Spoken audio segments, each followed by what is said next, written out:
Hey guys, this is Onisha Biggs of PharmacyTechLessons.com. I'm an instructor there, and this is episode 15 of the Ask PTL show.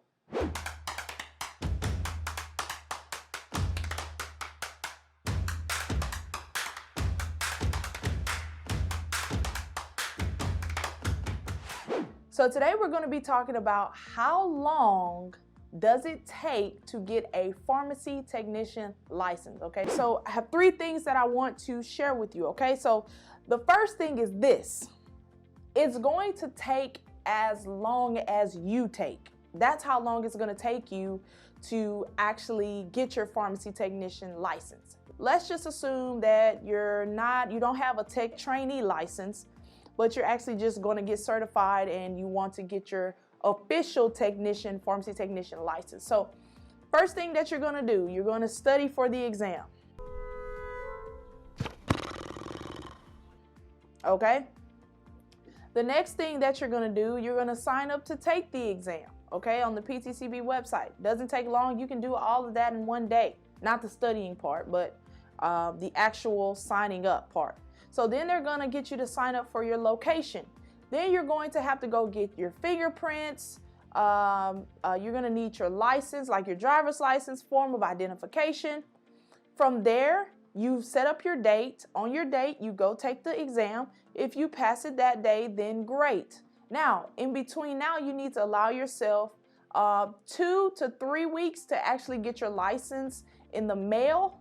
And from there, or to actually get your certification from the PTCB board, but you also have to make sure that you are certified with your state and that they know that you passed the exam, okay? So each state has different rules about how they go about that.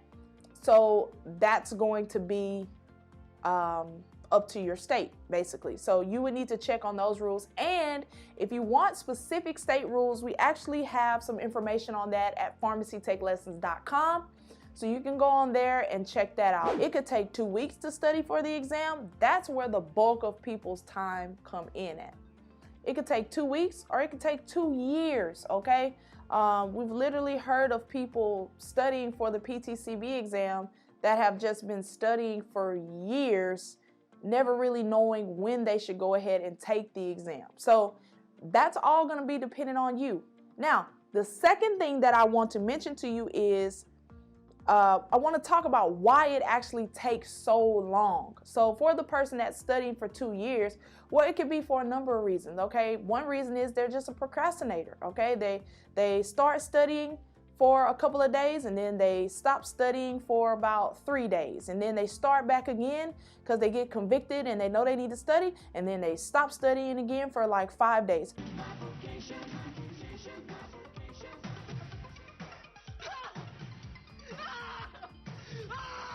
So over a time of this, you're never going to really build up the confidence to want to take the exam and actually pass it.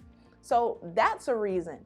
Another reason is they don't have the right information, okay? Or along with them not having the right information, they take the exam and then they fail it because they didn't have the right information or because they didn't study correctly. So that's another reason that can expand that time frame. Maybe they took it last year and they failed it and they had so much anxiety that they didn't want to take the exam again until 2 years later. So that's like a 3-year stretch of actually getting the pharmacy technician license, and it's all revolved around the way they're studying and the method of studying, okay, or the way that they're not studying for the exam. So the third thing that I want to talk to you about is the process, okay? A lot of people don't have a process when they're going in studying for the PTCB exam, okay? So if you don't have a process, you need to make sure that you get you one, okay? And if you failed the PTCB exam already, you need to make that process according to what your weak points were. If you haven't taken the PTCB exam, then you need a clean slate process. You just need a pretty much fit all process, and a process that's set according to your weaknesses. If you are terrible in math, well, then your process needs to have quite a bit of math in it so that you can successfully complete that portion of the exam, and you can make a high grade on that part of the exam, okay? Your process is so important. I mean, literally, you know, when you're baking a cake, right? There are directions on the back. There's a process to successfully baking that cake. If you miss one of the ingredients, or if you don't do it quite in the right steps, you're most likely not going to get the ideal cake that you would have liked to make, or the ideal cake that is written there or that you see illustrated there on the box. So it's so important to have a process. I mean, just imagine if you didn't mix the cake, right? So you just threw all the ingredients in a bowl, and then you looked at the bowl and you say, you know, that looks okay. So you just dump it in the pan and then you put it in the oven. Well, the cake is not going to come out right? Because in the process, it says you need to mix. You need to mix the ingredients together. And so likewise it is with you all studying for the PTCB exam. Make sure that you follow all the steps to your process, okay? You guys, if you're not in the program, make sure that you head over to pharmacytechlessons.com and that you get into the training program so that you can successfully pass your PTCB exam. You'll have a method, you'll have support, you'll have everything that you need to pass the exam. You'll have access to over 500 technicians. You'll have one-on-one training. You'll have all the materials that you need for self-study. If you want to study while you're in your car, you'll have that.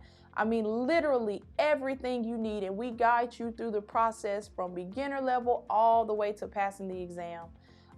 So that you can successfully pass it. So you guys, this has been Onisha Biggs of Pharmacy Tech Lessons, and this is the Ask PTL show.